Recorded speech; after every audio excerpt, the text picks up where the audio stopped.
There's a specific kind of horror that doesn't start with blood. It starts with coordination. Chapter 2 is called The Plan. And I wrote it to capture the moment where something stops being a bad idea and becomes a decision. Because once people plan something terrible together, it stops being an accident. It becomes intention. And intention is colder than chaos. Chapter 2 exists because I wanted to show the stepmom's story skip. I love horror jumps, from discovery straight to disaster. But I'm obsessed with the in-between. The quiet drive, the stolen minutes, the way a person convinces themselves this is necessary. Not because they're insane, but because they're comfortable. Chapter 2 is where we learn this isn't a single act. It's a sequence. And every step makes the next one easier. In this chapter, nothing has to be allowed to be terrifying because the plan isn't dramatic.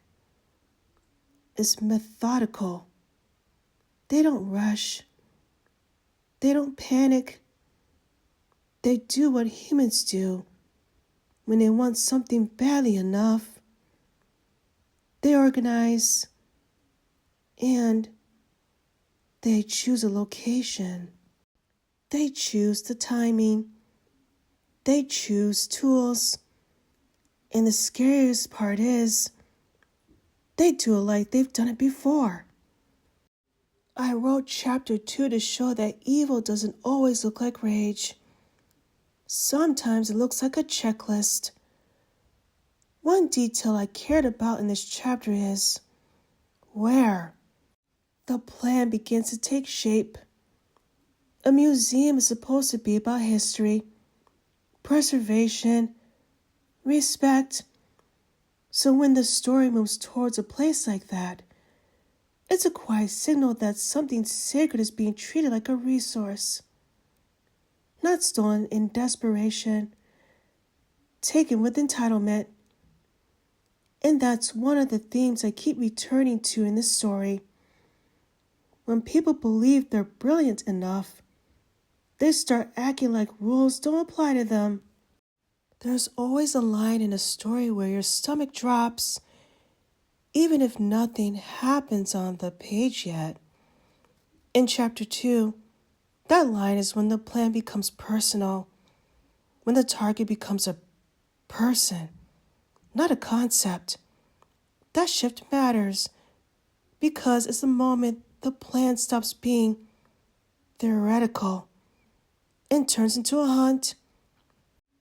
This is the chapter where the reader realizes Yuki isn't just observing a moral failure. She's watching a trap close in real time. A question I always get when I write characters like Yuki is, why didn't she call someone? Why didn't she stop it sooner? And I wrote this chapter to answer that honestly, because most people don't act the moment something feels wrong. They wait for proof. They wait for permission. They wait until it's undeniable. And by the time it's undeniable, it's already too late. That delay isn't weakness. It's human. And it's terrifying. If you're a writer, chapter 2 is a craft lesson disguised as a story. You don't need constant action to build fear. You need trajectory. Ask yourself, what step makes the next step possible? What choice feels small but changes everything? What detail tells the reader this is escalating without saying it? Because dread isn't a jump scare. It's a door that closes quietly behind you. Chapter 2 is called The Plan because plans reveal something simple. This wasn't chaos. This wasn't fate. This wasn't an accident. It was people choosing something unforgivable and calling it progress. And once you hear the plan, you can't unhear it.